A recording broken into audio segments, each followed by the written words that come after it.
Hello, I'm Dan from ACV Rentals and Sales, and today we're going to be taking a look at our 2021 Coachmen Freelander 29KB.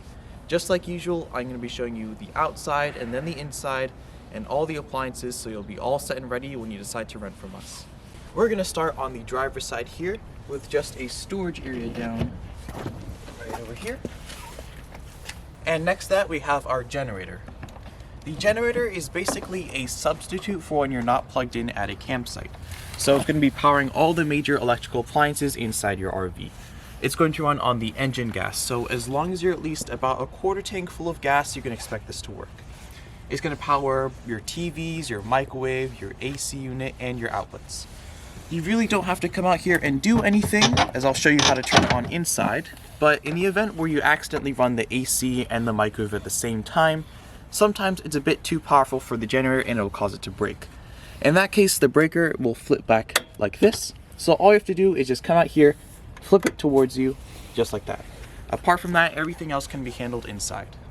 Also over here we have another storage area. Over here is your power cord connector. So you're going to take the power cord that we'll give you and you're going to plug it in over here and you're going to plug it into the 50 amp outlet at your campsite. Unlike most Class Cs, this RV is 50 amp, not 30 amp. Once you're plugged in, all the electrical appliances inside will work, and you won't have to worry about the generator at all. Next up here is your TV cable inlet. We'll give you one as well.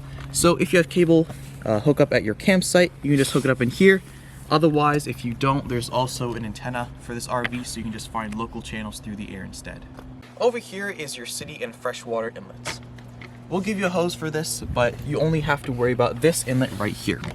From there, you're going to turn this knob either up or down, depending on what you want to use it for.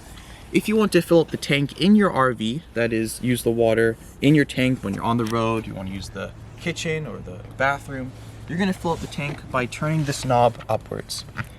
Then when you fill up the water through this inlet, it will fill up the tank. That's opposed to when you're at your campsite and you want to take the campsite's water instead of your own. So once you turn it down, this will be using city water. So when you plug in the hose into the same inlet, it will instead bypass the tank and go straight into the pipes. And this inlet you won't have to worry about. This is just the tank flush valve. This just helps us clean the tanks for the next customer. This RV also has an outside shower, so say if you were at the beach and you wanted to wash off the sand before you head inside, you can just do so that way.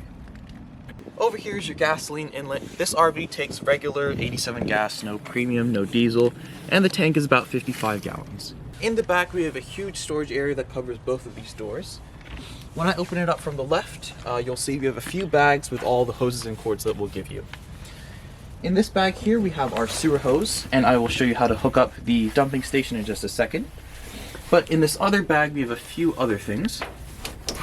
This black wire is going to be your TV cable, so you're going to hook it up to that inlet I showed you. This hose here is going to be for that fresh and seawater inlet I showed you.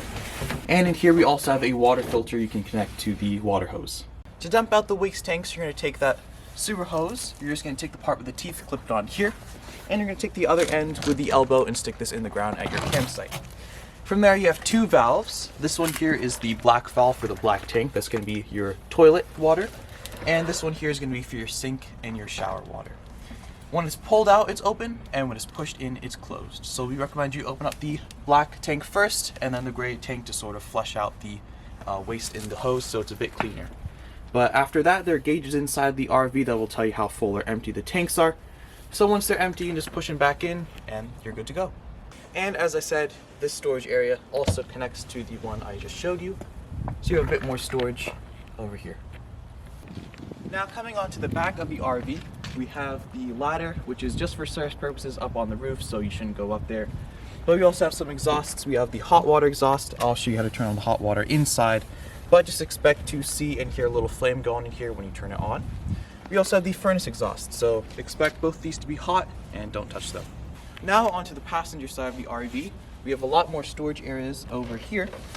You have a long storage compartment for, say, umbrellas or beach chairs.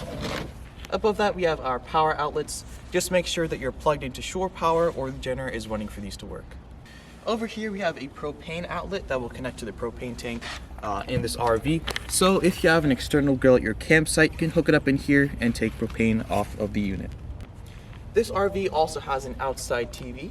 So just like the power outlets, make sure you're plugged in or the generator is running. Again, we have another storage compartment in the front here.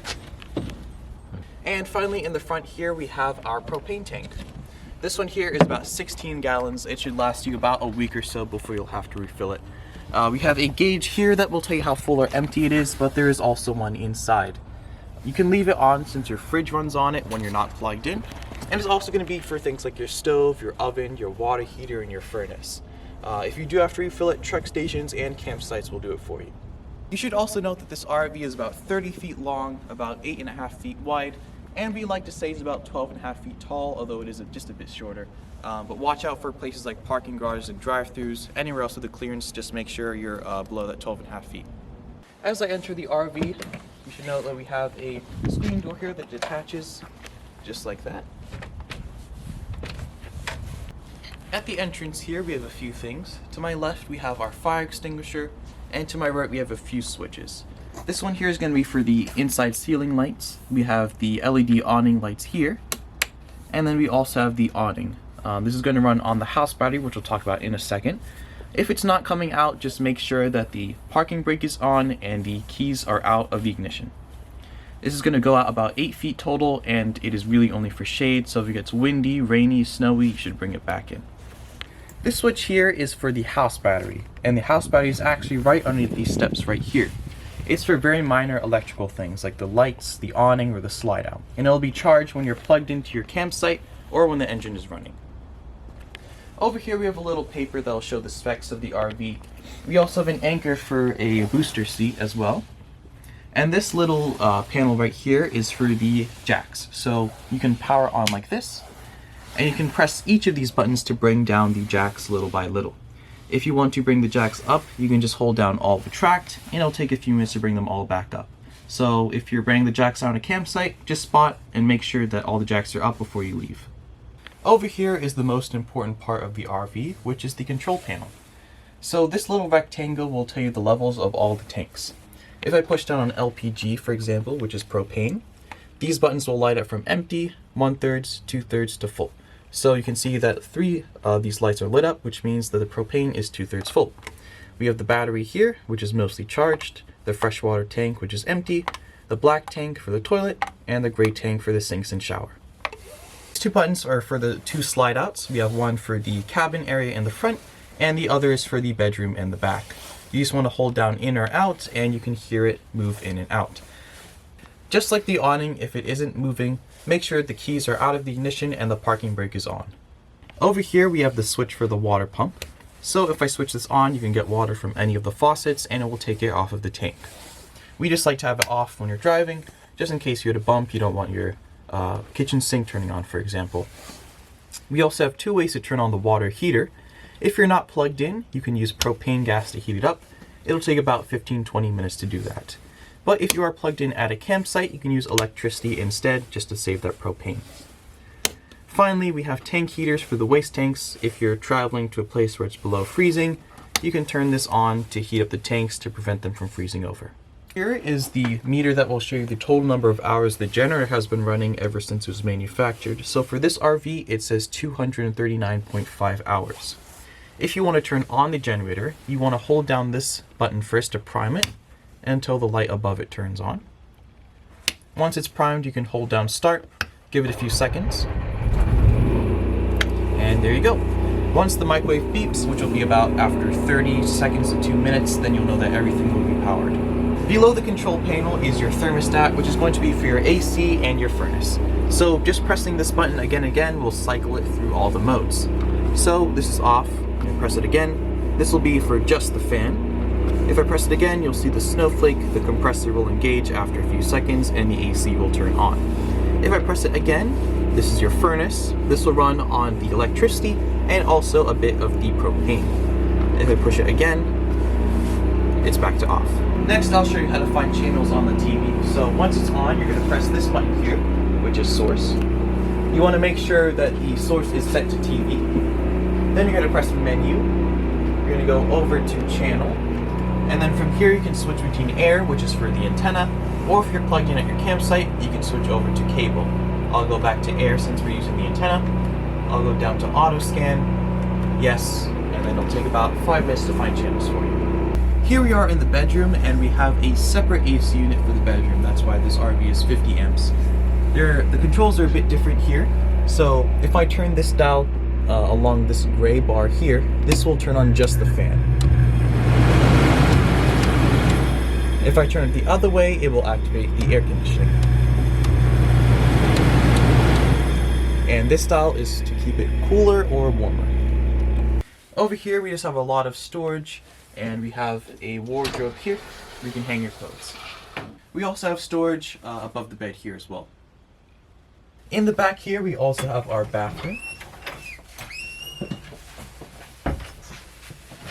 In here we have our toilet. To use the toilet, you just want to push down on this lever here with your foot. Just make sure that the water pump is on for anything to work. The toilet paper for RVs is RV specific, so the packaging will say something like RV Marine toilet paper. You can get that from Walmart, or camping sites will also sell that. These bottles here are the solution for the toilet, so if the smell comes up from the black tank, you can just pour half or a full bottle down the toilet just to freshen it up. But apart from that, we just have a standard sink and a standard shower right here. Over here in the kitchen area, we have our fridge. The fridge is going to run on the propane when you're not plugged in, so when you're on the road.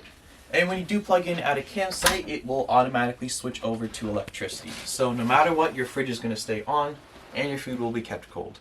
We have a standard house microwave up here. Just remember not to run the AC and the microwave at the same time.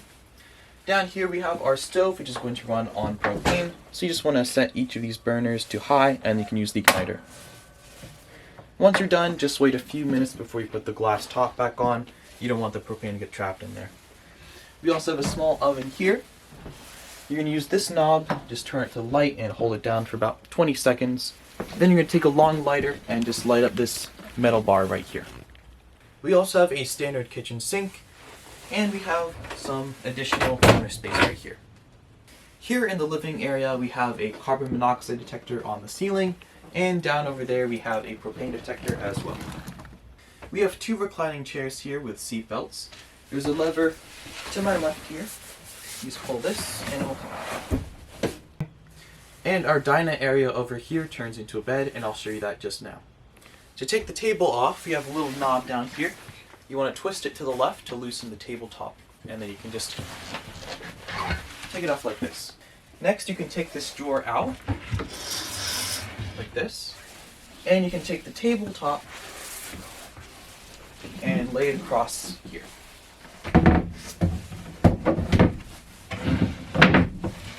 And finally, you're going to take these additional cushions and lay them across like this. This one goes here, this one goes here, and you can take this one and lay it here.